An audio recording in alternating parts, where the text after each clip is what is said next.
I'm Park Howell, and welcome to the Business of Story, where we will help you tell your important stories on purpose, clarifying your communications, amplifying your impact, and simplifying your life.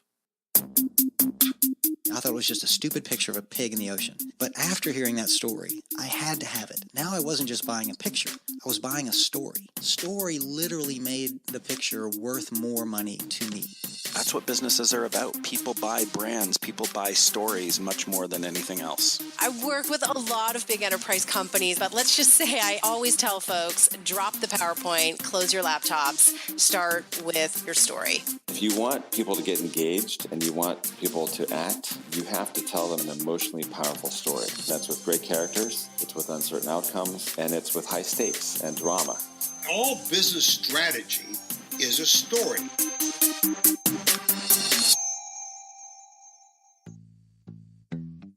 Believe it or not, the previous 131 episodes of the Business of Story might not have ever been a reality without today's guest. Jess Ostroff, the director of Calm at Don't Panic Management, was my very first producer of the Business of Story. She made it happen for me from her business in Connecticut, even as I was doing my shows out here in Phoenix, Arizona. Such is the world of the virtual assistant. And I am so excited to have Jess on today's show to help her celebrate the launch of her new book, Panic Proof: How the Right Virtual Assistant Can Save Your Sanity and Grow Your Business.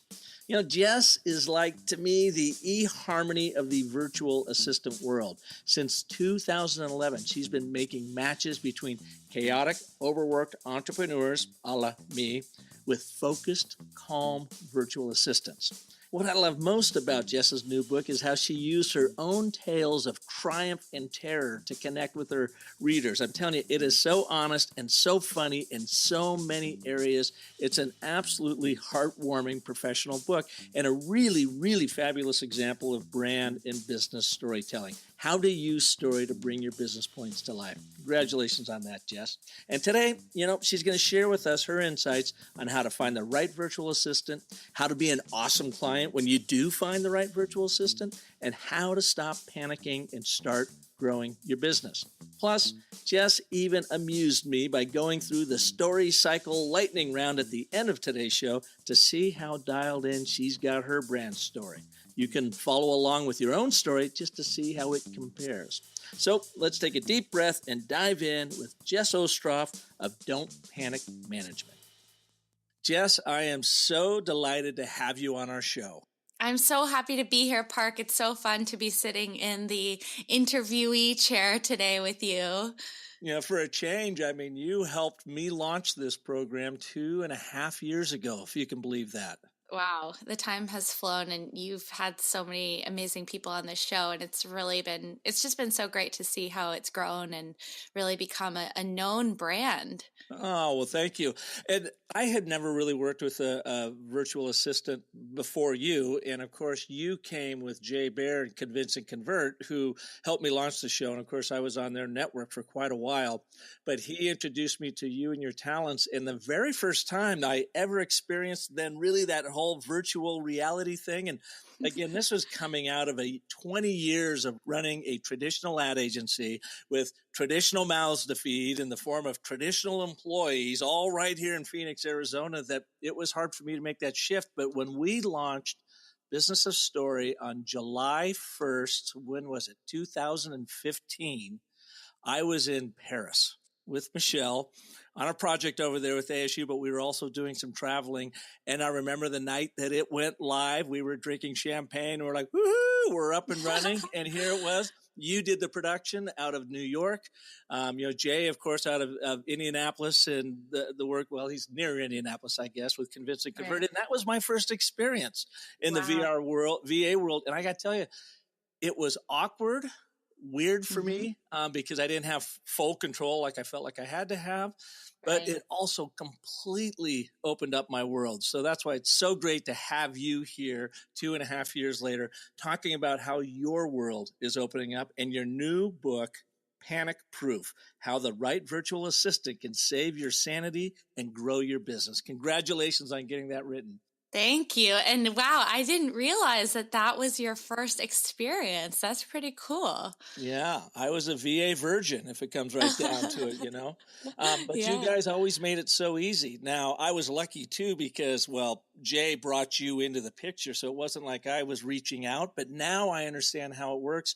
And I've got folks I'm working with virtually around the country on many different aspects of Business of Story, primarily because of the fabulous experience I had with you all in making this happen. So thank you for that.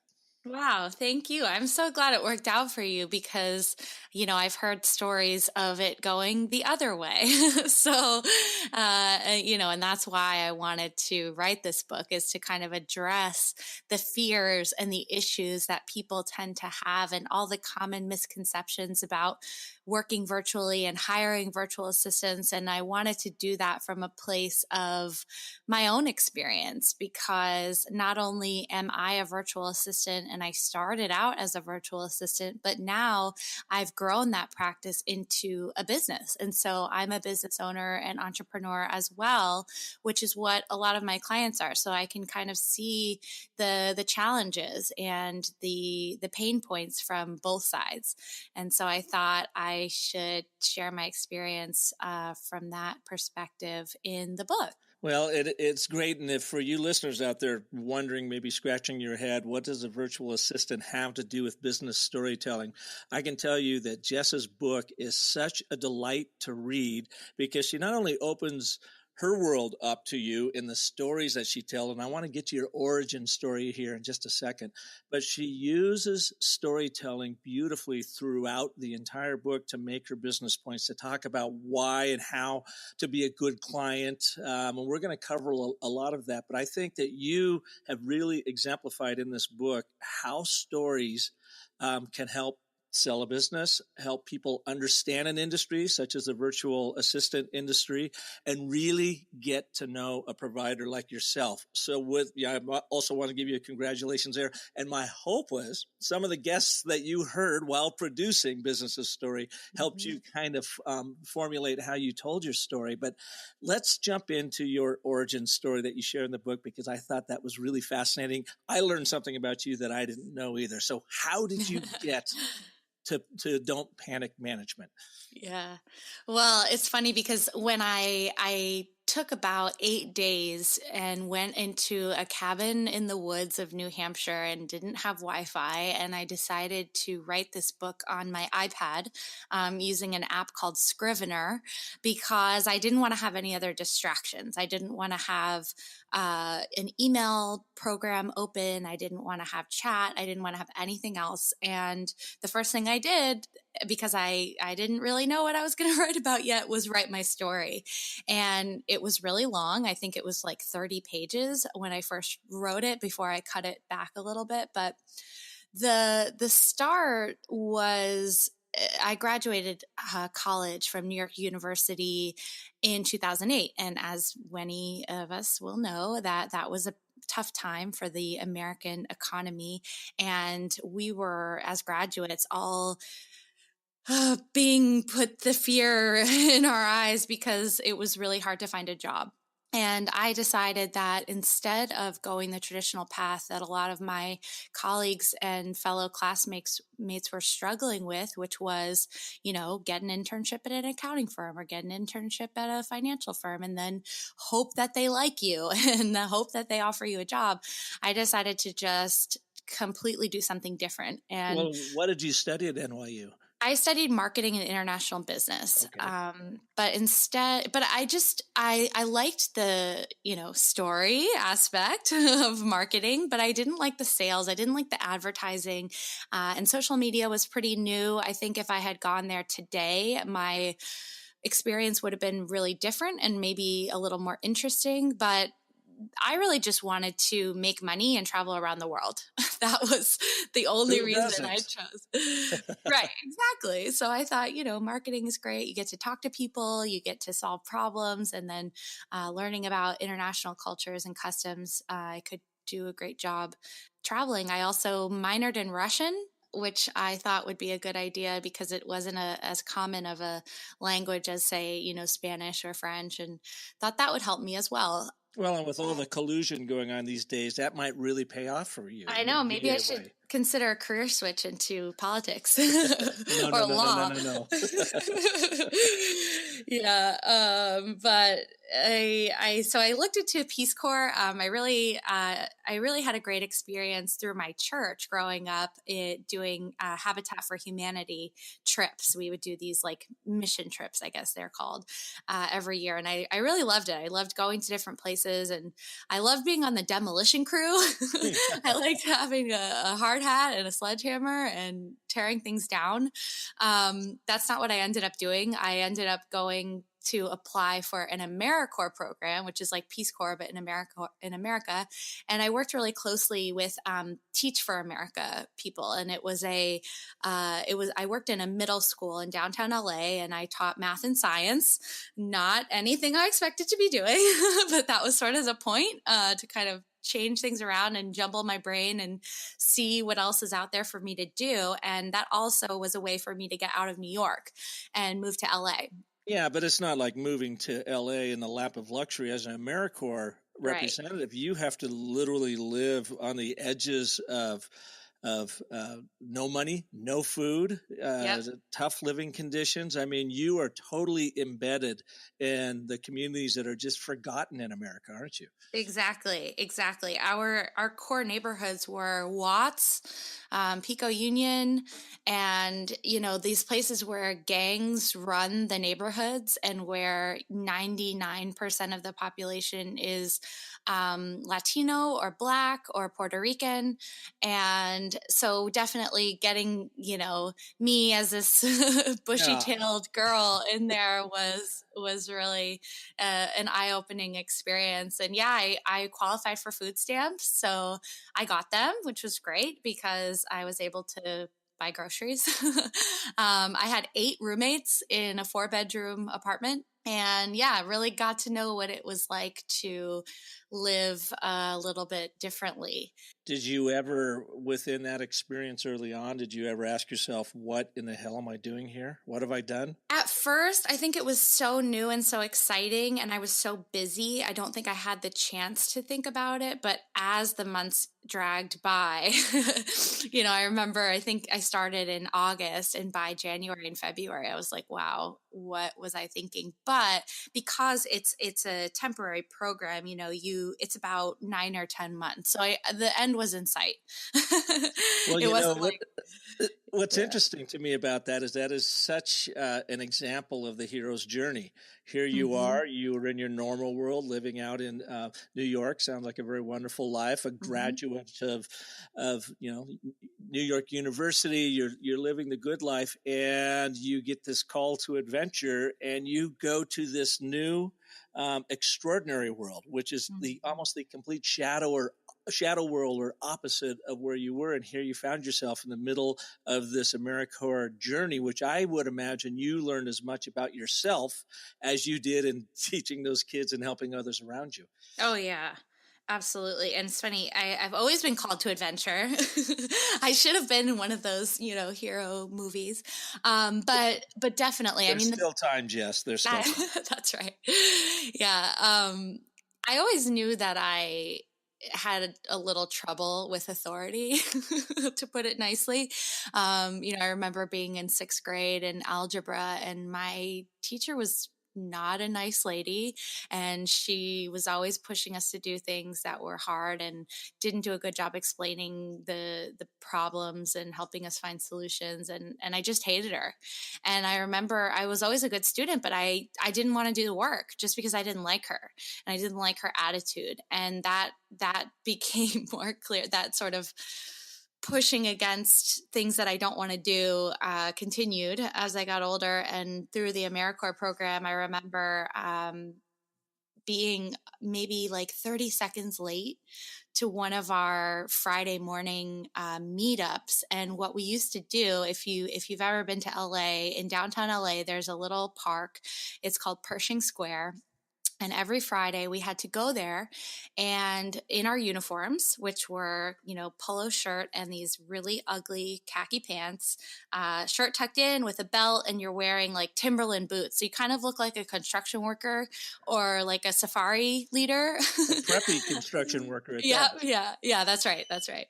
And if anything was untucked, if you had, a little piece of your collar up instead of down, if you were late, you got in a lot of trouble, and you basically had strikes, and 3 strikes meant that you had to take the day off, and you only could get a certain number of days off before you were kicked out of the program. So, that didn't happen to me, but I remember feeling like, why is this important? Like tucking in my shirt or having my belt done a certain way or having my shoes tied, like this is not important. We're helping kids. We're changing lives. And that just became a thread in my life. And that's why I ended up starting my own business, because I couldn't deal with working for other people.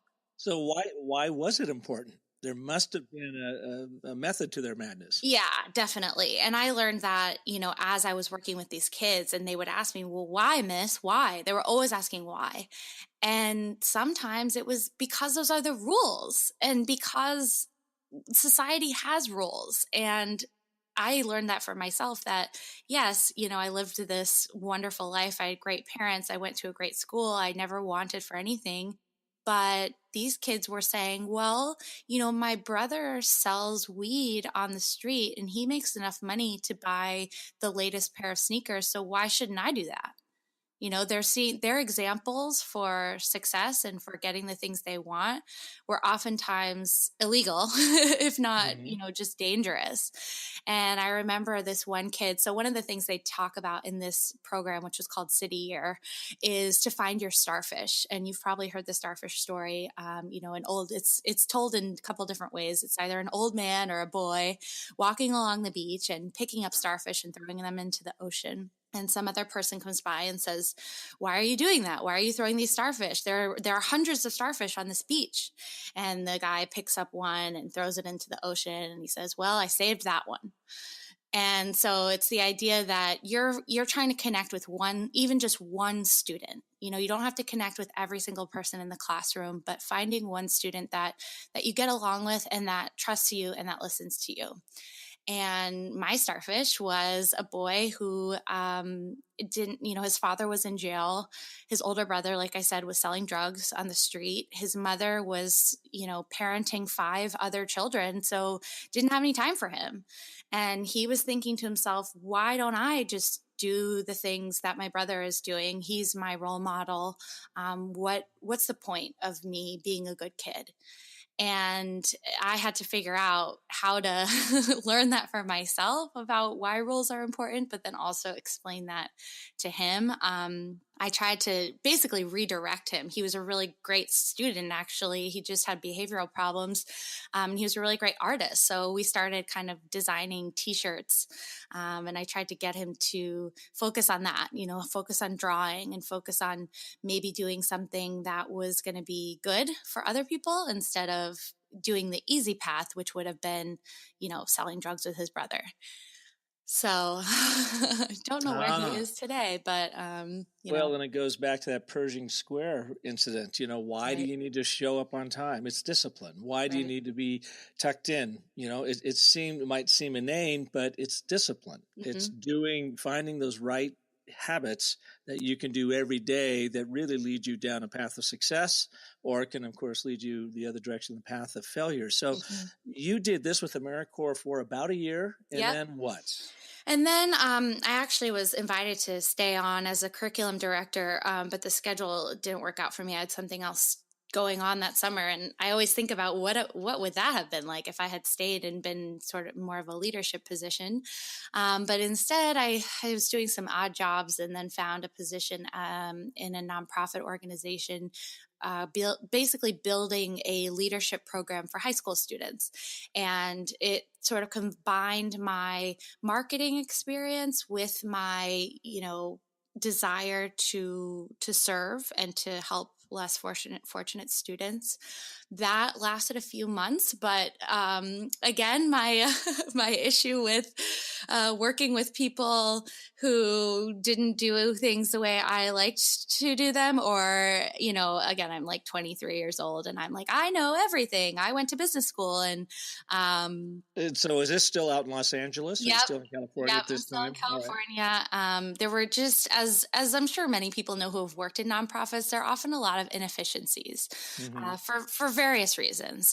In this case, there was just a lot of red tape. You know, I was trying to innovate in the organization, and that was really difficult. We also had these layers of approval. So I'd find myself, you know, working on these big marketing plans or trying to get a website launch, and it would take days, if not weeks, for those things to get approved. And so I was just sitting there twiddling my thumbs, trying to figure out what else to do. And I thought, this is so inefficient. You know, we could be really making a difference for people, and we're waiting on a developer to approve a font. You know, it drove me up the wall. So yeah. I started looking into other things, other avenues. I joined Twitter. This was the fall of 2009. And a lot of people had, you know, a lot of the bigger names who you hear about now in social media and marketing had joined by that point, but it was still pretty early in the Twitter days. And, you know, in addition to following like the New York Times, I also found a guy named Jay Bear, who I had interned for when I was in college. He was doing the social media consulting thing at that point, and sort of reconnected with him through Twitter. And he had tweeted that he was looking for a virtual assistant. And were you doing a long distance internship with him at the time? Because you were out in New York going to school, but he was either in Arizona or Indianapolis area. Actually, yeah, I interned with him for a summer, and I moved to Arizona. Oh, you did? Yeah. Oh, okay. His office was in Tempe, and I lived in Mesa. Mm-hmm. Side note, I was dating a guy in Arizona. That's why I found an internship there. Okay. But if it weren't for that, I would have never met Jay, and then I would have never met you. So, gotcha. Yeah, it's funny how those things happen, because I think I Googled marketing agency Phoenix or something like that, and his agency came up. And I sent an email, and I had a phone interview. I remember I was walking down 2nd Avenue in, I guess that was 2007, and talking to Jay on the phone, and talking about how great I was, I'm sure. And he said, sure, come to Arizona, come to work for my agency for 3 months. So I just learned so much from him. And it's funny too, because at that point he was actually living in Flagstaff and was commuting to Tempe, but he would basically stay in Tempe for 3 nights, I think, and then go back home and work from home 2 of the days of the week. And so we actually had a little bit of a virtual taste at that time, because I was working 5 days a week in the office, but 2 of those days he wasn't there. And I still had to get things done and still had to communicate via phone and email on the projects that I was working on. So, you know, flash forward 3 years later, we got reconnected, and I became his virtual assistant through this really silly email that I sent him. And well, in your book, you actually show the tweet that he sent out saying, hey, I'm looking for a virtual assistant. And then you responded to that. Yep. Yeah. And it's funny. I think if someone tweeted that now, like I was looking at the tweet, you know, you can see the history, and it had maybe 2 retweets and no replies, or maybe 1 or 2 replies. Like now, I think if he tweeted that, he'd get 100 retweets and like 500 replies. Yeah, well, he's fairly well known online. Yes, but also there's just more. There's more out there. You know, people know what that is. I mean, when he tweeted it, I didn't know what it was. I had to Google it. Yeah. I didn't know what a virtual assistant was, but I knew that I had organizational skills. I had administrative experience. I had marketing experience. I figured anything he needed me to do, I could probably do, as long as it was something that I could do from LA instead of moving to Arizona. Yeah. So what year was this then? So this was early 2010. 2010, and this was the launch of then Don't Panic Management. I don't imagine you called it Don't Panic Management immediately. No. I was basically just a sole proprietor. Jess Ostroff, send me, everything was done under my social security number. I didn't have like a business EIN or anything like that. I officially started the company about 18 months later. Mm-hmm. And so it was the fall of 2011. And that was because as I got more experience through working with Jay, but also through introductions that Jay was giving me to other people that he knew. So maybe it was someone who was an author and needed help researching places to pitch the book, or maybe it was another marketing agency owner who needed help with compiling reports and sending client data. Through that, I was sort of able to cobble together a full-time schedule. And then within a year, I had too many hours. I mean, I had too much work to do by myself. So that's why I decided to look into, hey, what does it take to actually start a business? what kinds of paperwork do I need to file with the government? And that's when I started Don't Panic, basically only because I wanted to protect myself as I was outsourcing some of the work to other virtual assistants. Now, looking back in your journey to this point then, as you were setting up your business, it probably never occurred to you that you would be in this line of work at the time, and the universe just kind of fell in place for this to happen. Mm-hmm. When you look back on what you learned, what are the characteristics that go into making a good virtual assistant? What do you think that you learned in this process that makes you particularly adept at this? Well, the first thing, and this isn't related to virtual assistants per se, but it is related to recognizing opportunity. I think that was the first thing that happened for me. Was I felt like I had the world at my fingertips. I mean, I'm 23. I don't have many expenses. I wasn't married. I didn't have any dependents. I didn't have to start paying back my student loans yet. I had a lot of opportunity at that time in my life. And so I was able to not only recognize that I had the opportunity, but also keep my eyes open for things that might be a good fit for me.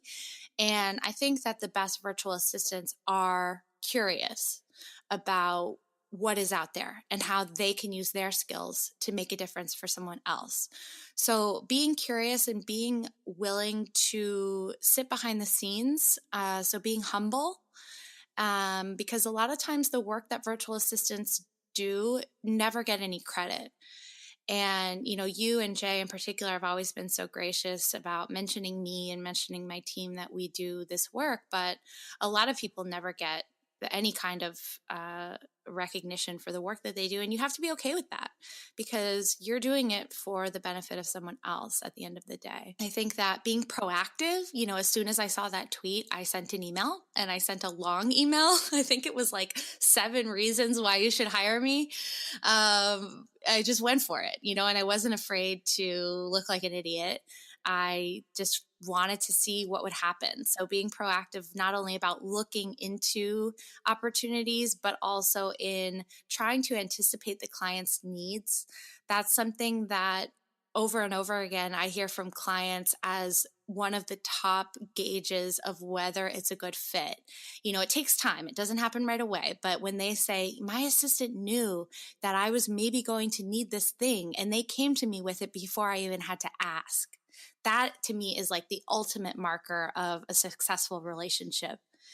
And then being reliable and communicative. That seems basic, but I've heard too many stories of people who say, I sent this assignment, or I sent this task or this project to my assistant, and I gave them the due date, and then they didn't do it on time, and they never said anything to me. And then a week later, I found out that their grandpa died or something like that, So virtual assistants need to not only be open with their communications. They don't have to tell personal details if they don't want to. That's not a requirement. But being able to say, look, I have a family emergency. I'm not going to be able to get your project done by the time that you need it. So what would you like me to do?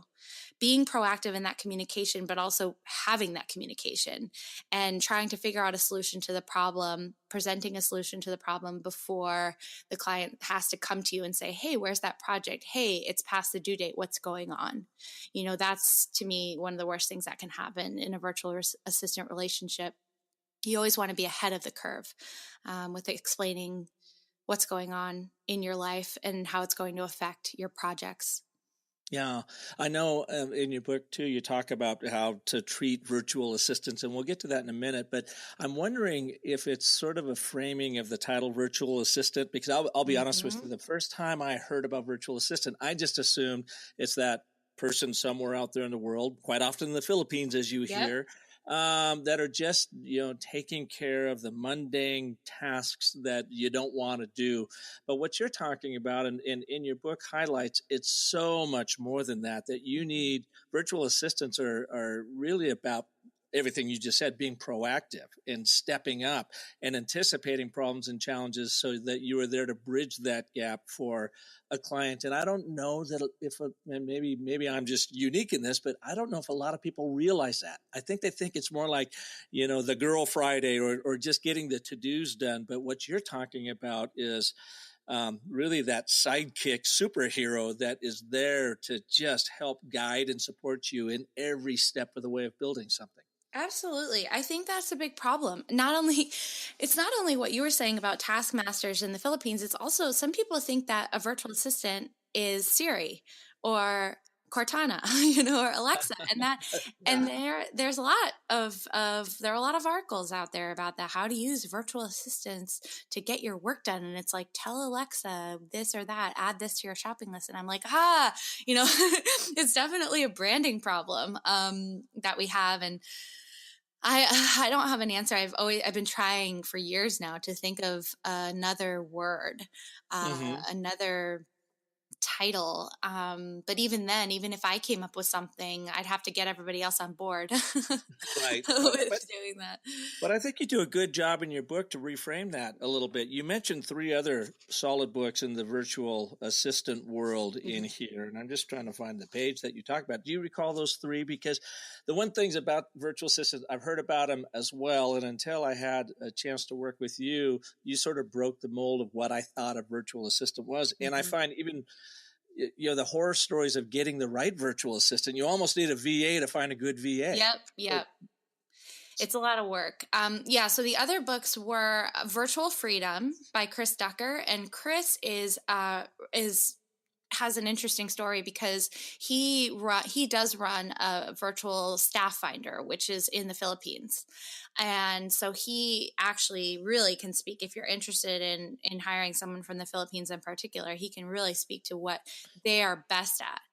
And I heard Chris speak at a National Speakers Association conference, and he was really great. Obviously knew his stuff. I will tell you, though, Jess, what I came away from that was, oh, my God, I've got like 3 to 6 weeks of research to do in hopes of finding the right virtual assistant. And even that just kind of scared me away from it. Well, it definitely takes time and it definitely takes effort. I don't want to say that it's easy, but that's also why I wanted to write this book, because I wanted to give my framework for how I find people and what the things are that you need to pay attention to specifically, and what you need to include in your contracts, and what interview questions you need to ask. I mean, I've heard of people who hire VAs through Chris or through other agencies, and they never talk to them before they hire them. And that just makes absolutely no sense to me. I don't know why it's sort of backwards. People are like, I really need a VA and I'm just going to find somebody on the internet. That's fine, but they're still people. You still need to treat the process very similar to how you would treat any employee hiring process in-house. It's just slightly different because it's virtual. And so you need to ask different questions and look out for different things. And so that's the other thing that I wanted to share in this book, is that, if you think about hiring a full-time employee, you would never think you could find it in a day. You'd have to post job postings. You'd have to review resumes. You'd have to look at cover letters. You'd have to look at work product examples. And it could take weeks or months to find the right person. And so I don't know where this perspective that finding a virtual assistant in a day is possible. But I think part of the problem is that people let themselves get to the point where they're panicking. They're so panicked, and it's like, I don't have time to look. I got to have someone now. Right. Yeah. It's like speed dating. Yep. And then you go out to that first horrible lunch and you're like, what have I done? I got to do this all over again. Right. So I'm trying to also get people to the point where they can become more self-aware about what they're doing and what they're working on in their business, and start the process of finding an assistant before they're panicking. Because that doesn't mean you have to hire them right away, but at least you've done some of the legwork of reading resumes or researching agencies or having conversations so that you have 3 proposals in front of you before you need it. And that way, when you do need it, you can just make a decision. You can look at your budget, you can look at which one you like best, and you can make a decision. And then they can start helping you right away. So your book, Panic Proof, really reads like kind of a how-to manual in doing this, to back up some of the other resources out there. Tell us about your Harry Potter scar, because I think it's interesting how here you were venturing into this world of virtual assistants to be there, to be that superhero for other people, and how your own world started imploding around you because of your effort to be the actual best VA you could possibly be. Yeah. The superhero syndrome is what it's called. And I still don't remember where I first heard about this, but when I did hear about it, I was like, oh, that's it. That's the thing. Because I was just doing everything and I was good at everything. So I was like, of course I need to send this email newsletter out. Of course I need to write the copy for this blog post and produce this podcast and send out all the invoices and manage my own schedule and et cetera, et cetera. And I was working all the time. I refused to acknowledge that I was working all the time. And how long were you into your business when this started happening? Probably about 2 or 2.5 years in. Okay. So things were growing kind of steadily at first. And I also had a lot of energy because I was really young. But as I got older and as I got more busy and also as I realized that I needed to start doing some bigger projects for my company if I wanted to grow, but I didn't have time for them. So I just kept grinding and I kept doing everything and letting myself get burned out and stressed. And that's sort of what happened. And it's funny because I've talked to Chris about this as well. Chris had, I think he was just sitting for too long and had a major spine injury. And I think ended up having to have like his spine fused or something like that. And that's a common story where you hear these entrepreneurs just working too hard. And I thought, oh my gosh, that's never going to be me. And then I started having major health issues. And for someone who was really healthy all the time, I was talking to my mom about this. She was like, the only time I ever remember you being sick growing up was in kindergarten when you had strep throat. And so I basically made it from kindergarten to age 28 without major incident. And then this one year, it was like back to back. I had really bad strep throat, and then I had sciatica, which I still deal with. That's not healed. And then I had the shingles, and I guess it's just shingles. I always say that. I was going to say, you sounded like an old prospector. We're out on the prairie and we got the shingles. Got the shingles. Yeah. And it was really bad because most people, when they get shingles, it's on the side of their body. And so the doctors can usually diagnose it pretty quickly because it presents itself in the same way. But mine sort of presented like an allergic reaction because it was on my head. It was on my forehead. And it sort of went into my scalp. And so I was misdiagnosed at first. And so then, of course, it got much worse. And were you freaking out? Were you thinking like, what in the world is happening to Yeah. me? Yeah. I mean, first of all, I was like, well, I can't go to the doctor because that would take too much time. And getting around in New York City, if you've been there or lived there, everything takes a long time. You have to get on the bus or you have to get on the subway. And I lived in Harlem, so I wasn't really close to anything. So I went to urgent care, which was the only place nearby, but that's when they said it was an allergic reaction. And so I went back home and I was like, well, I can't sleep.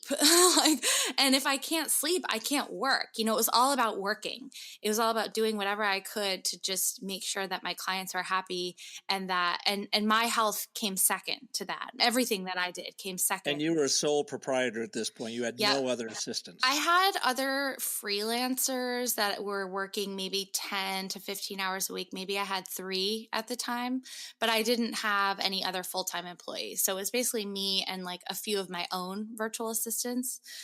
But it wasn't to the point where I could say, hey, can you cover this while I'm out?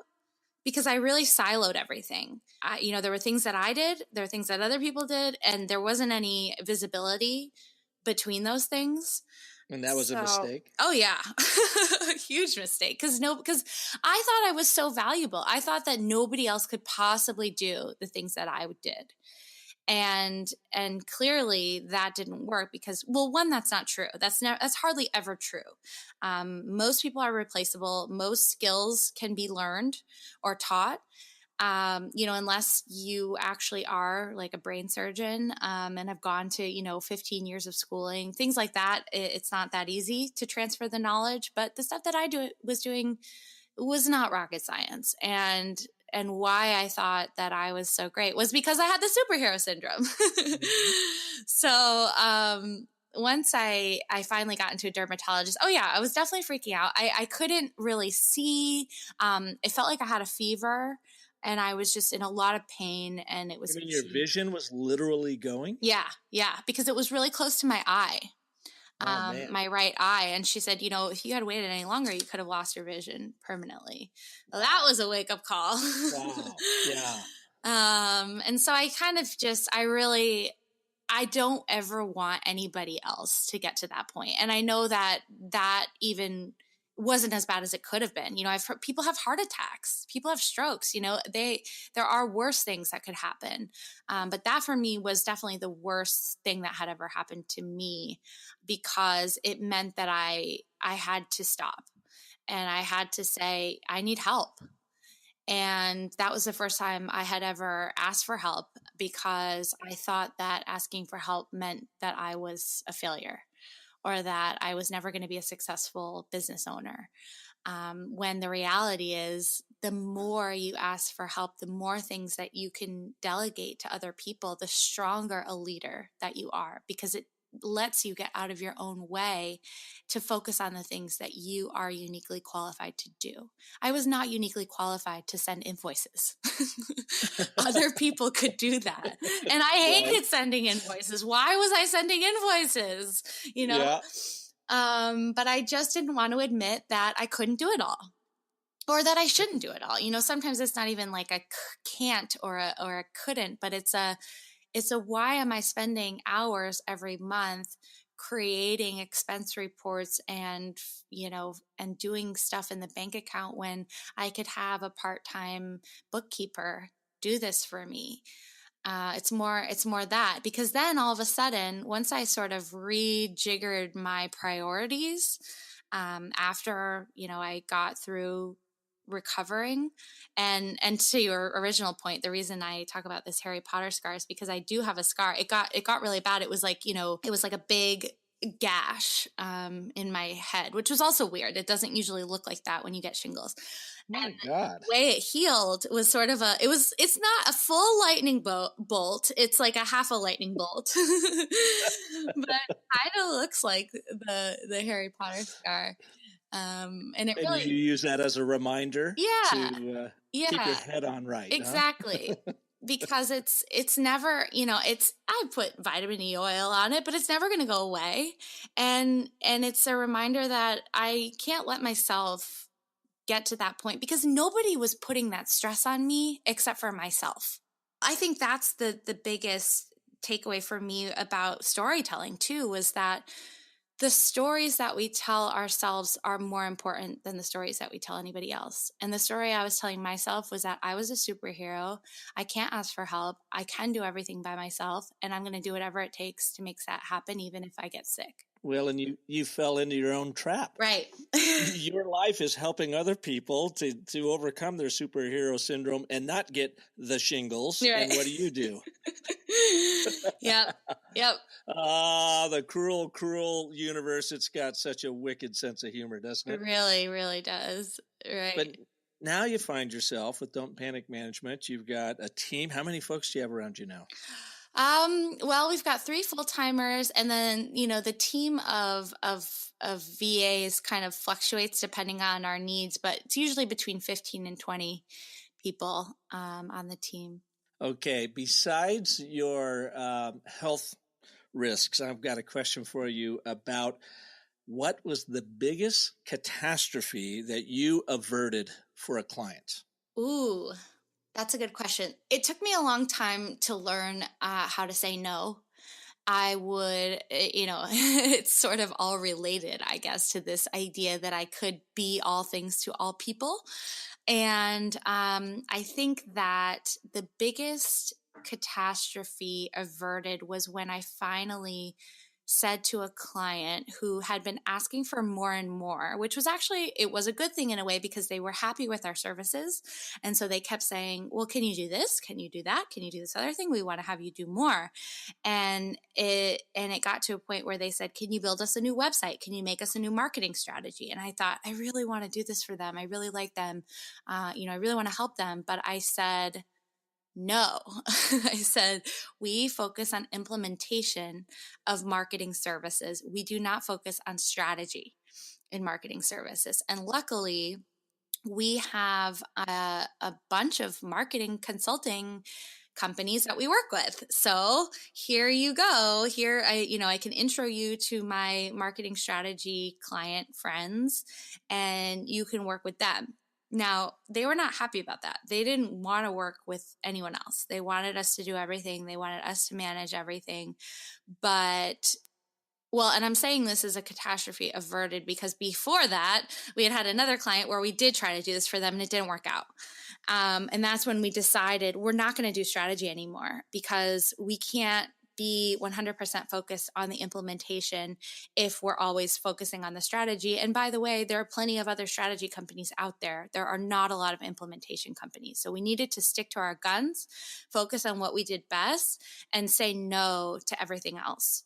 And since then, I have really, really still struggled with saying no, not only to clients and potential clients when they ask for services that we're not great at, but also to myself when I feel like, oh, maybe I should try doing this thing or learning how to build my own website because I'm launching this book and I don't really want to have somebody else work on this because they're not going to have time and I should just do it myself, and saying to myself, no, you don't have time to build a website when someone else that is on your team has the experience building websites and can do it for you in half the time.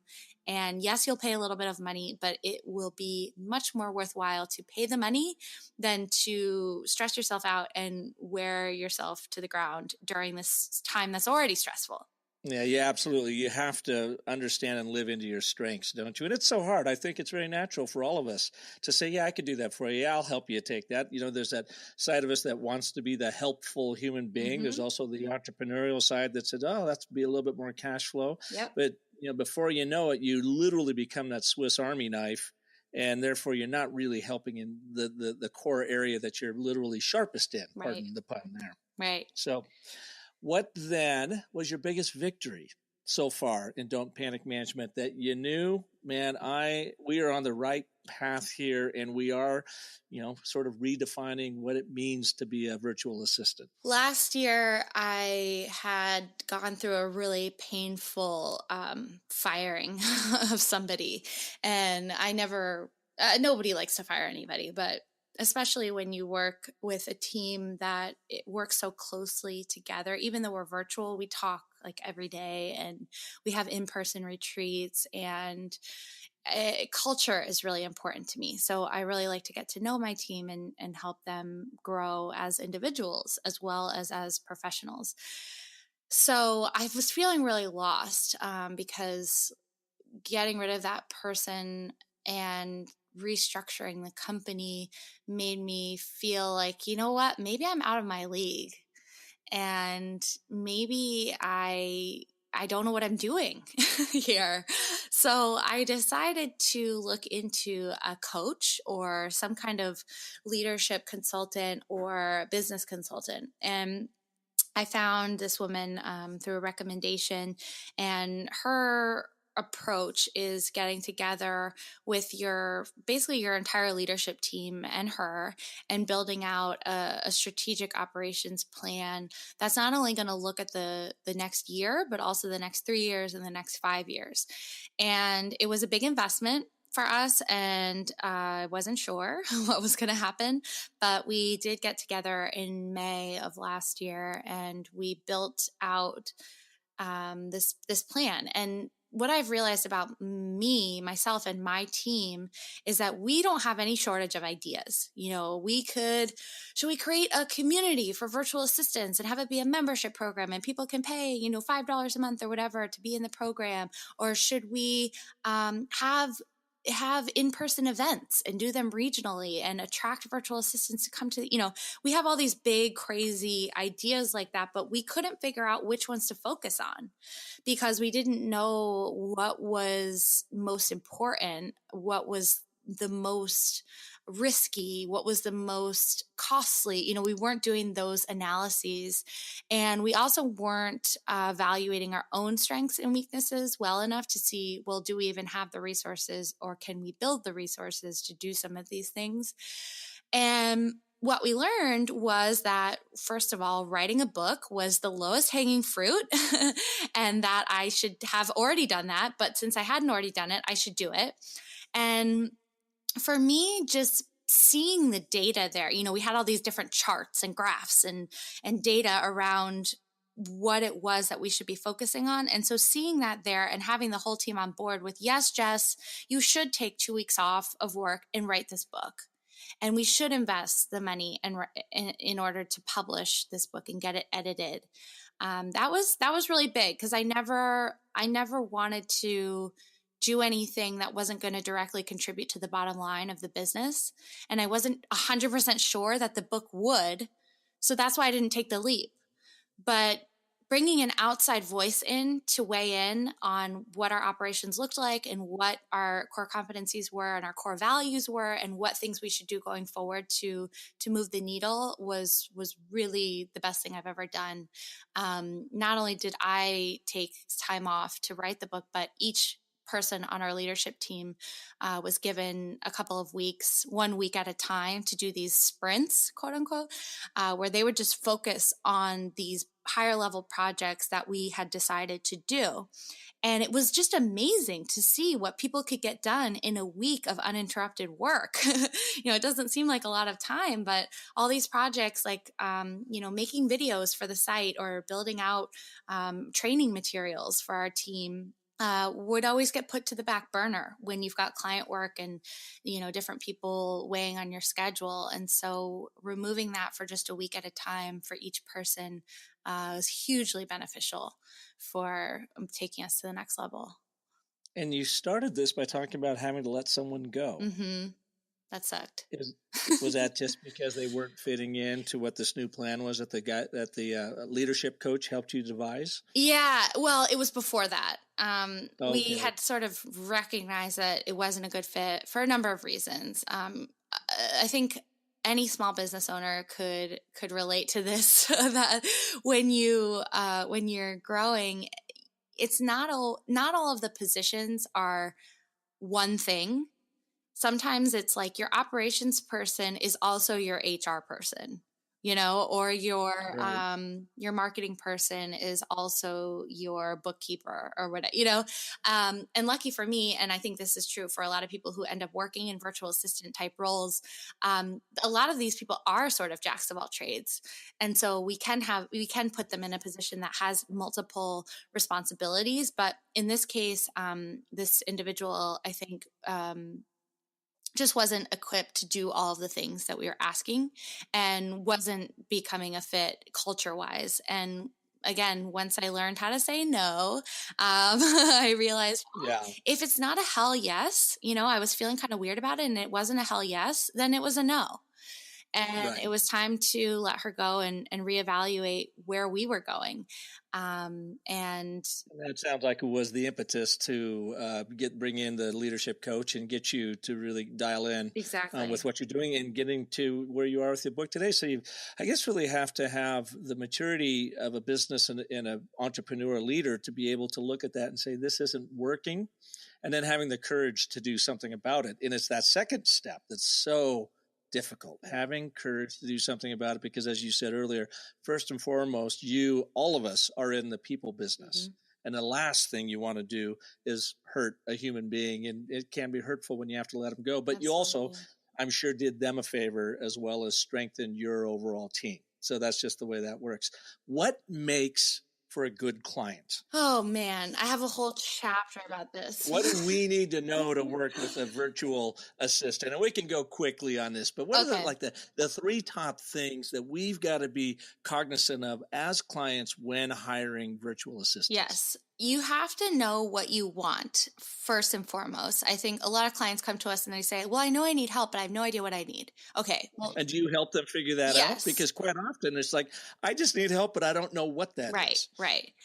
Mhm. I like to point people to a life audit, which is what I like to call it, where it's just what it sounds like. You're basically auditing every single task that you're doing every single day.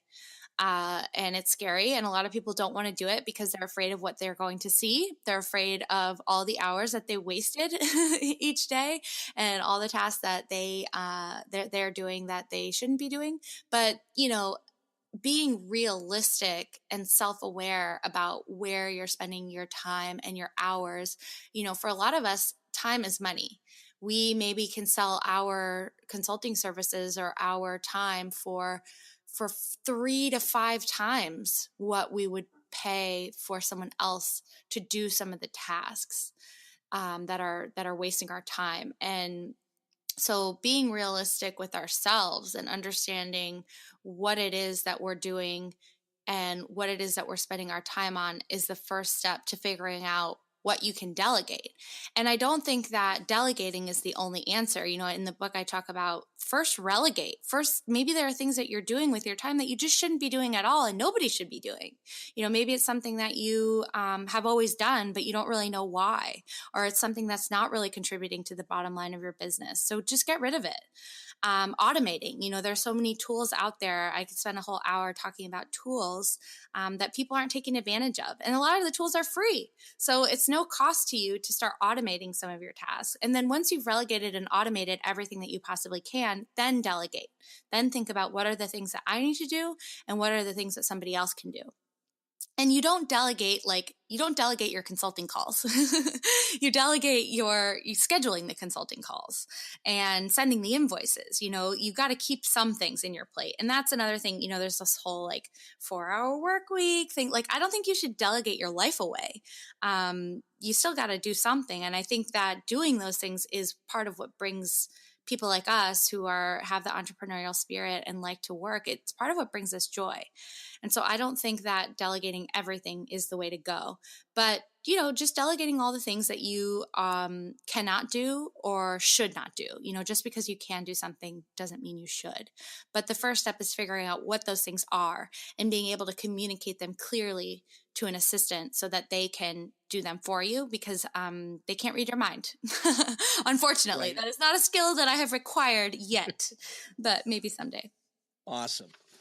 And when do you find yourself having to let a client go for something that they're not doing that just is not productive to either part of the relationship? Yeah. So in addition to being wishy-washy about what they want, that's the first thing, that's sort of the first red flag for us. If we're like, hey, we still have 5 hours left in your monthly retainer, what can we do? And they're like, I don't know. I don't have time. I don't have time to figure it out. Or, I'm just going to do it myself. That's definitely a red flag for us. So when you don't know what it is, or you're not taking the time to explain and share those tasks with somebody else, when they're disrespectful, it's one of those things. I was talking with somebody, I was actually interviewing somebody earlier today for a potential position at Don't Panic. And she was talking about how in some of her past roles, she's just sort of treated like a cog in the wheel. And, because her client was so busy and thought everything that they did was so important, that client would just treat her really terribly. And she was telling me that years later, the client came back to her and apologized, I guess because this particular client had then been treated that way by a client of his. So it's really interesting how when you've never felt that way, you don't always know what it's like. But again, this goes back to the fact that VAs are people, and just because you can't see them doesn't mean they're not there. And it goes a long way to just say thank you, or to say, instead of just saying, I need this right now, help, to say, here's the project, here's the scope of work, here are the instructions, and I need this due by Friday. Maybe that takes an extra 2 minutes in the email that you're writing, but it's much more effective than I need this right now, figure it out.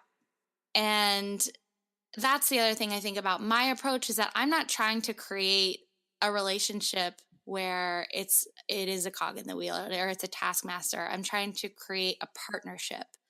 And the more that the clients put in to building that partnership, the more that they're going to be able to get out of it. So when I start to see that people are getting impatient, but not expressing why and not giving feedback and just, saying rude things via text message, those are sort of warning signs that it might not be a good fit for us. I gotcha. All right. We're coming to the top of the hour, Jess, and you know what that means, having produced this show for so long. It's time for your story cycle lightning round. Okay. Are you ready? I think so. And what we do here, folks, is I take her through the 10 steps of the story cycle very quickly with just a question. And Jess, your job is to simply tell us what your gut thinks. We're more interested in your gut than your head at this point, but what we're doing is shaping your brand story. And I know after reading your book that you've got it pretty well dialed in, but so this is as much for our listeners. We are going to be their virtual assistant, that they can go through this and do this for themselves. And you are our guinea pig. You are the person that they're going to follow through. You ready? I'm ready. Here we go. Don't panic management, the brand story. Number 1, what problem have you fallen in love with and are solving? So this relates to, of course, how was the world before and how are you making it better now for not only yourself, but for your clients? Okay. Well, the problem I think I've fallen in love with solving is helping people get out of their own way so that they can live the life that they choose, and a life that's not dictated by the tasks of their job or anything else. Helping people get out of their own way so they can live the life that they choose. I love it. Number 2, who cares? Who's your target audience to this? Well, I think everyone should care, but I know that's not an answer. So mostly focus. Yes. Growing businesses, entrepreneurs, and people who want to scale their companies.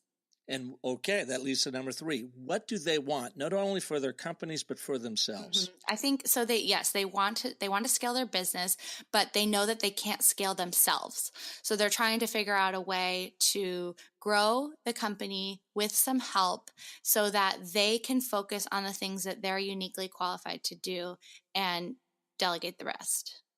So they get to focus on their superhero strengths instead of trying to do all of it. Exactly. All right. Why do they want this?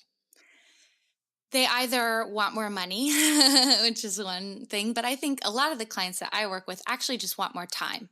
They want more time in their schedules to be with their family or to be with their friends or to have hobbies and do other things. They don't want to they maybe have been working 24/7 in their business and they don't want to be doing that anymore. And it goes back to that thought that time is money. I mean, after all, we characterize it with the question of how did you spend your day? Right. So you literally are spending away your time unless you're doing it right. All right, number 5, why don't they already have this? Because they have a superhero syndrome. Perhaps they think they can do it all. They are afraid of asking for help.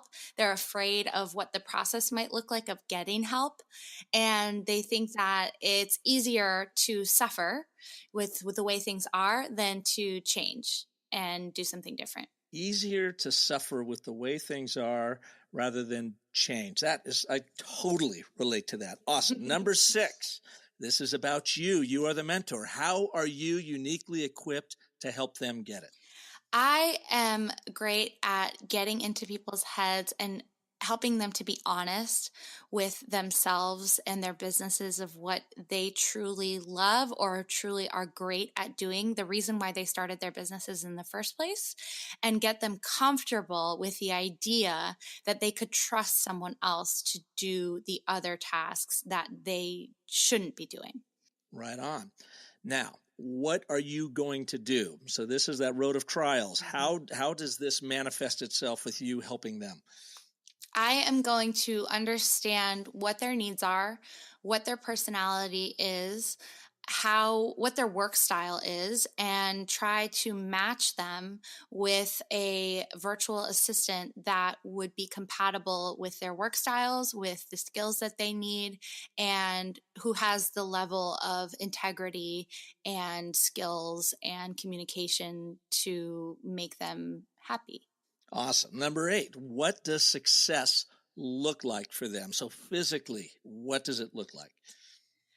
When they can look at their calendar and see that they have open windows with which to do what they want, or that they are filling their days with things that they love to do, both in their professional and their personal lives.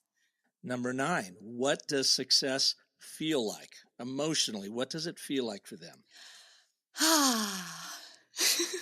It feels like a deep breath and in an outside cabana with sun radiating down, and it's a sense of calm, and that they're not frantic anymore, and that they feel comfortable with their lives just the way they are. While they're saving the world. Yes, of course. Awesome. And then finally, how do you keep them coming back for more? How do you build ritual into the products and services that Don't Panic Management offers?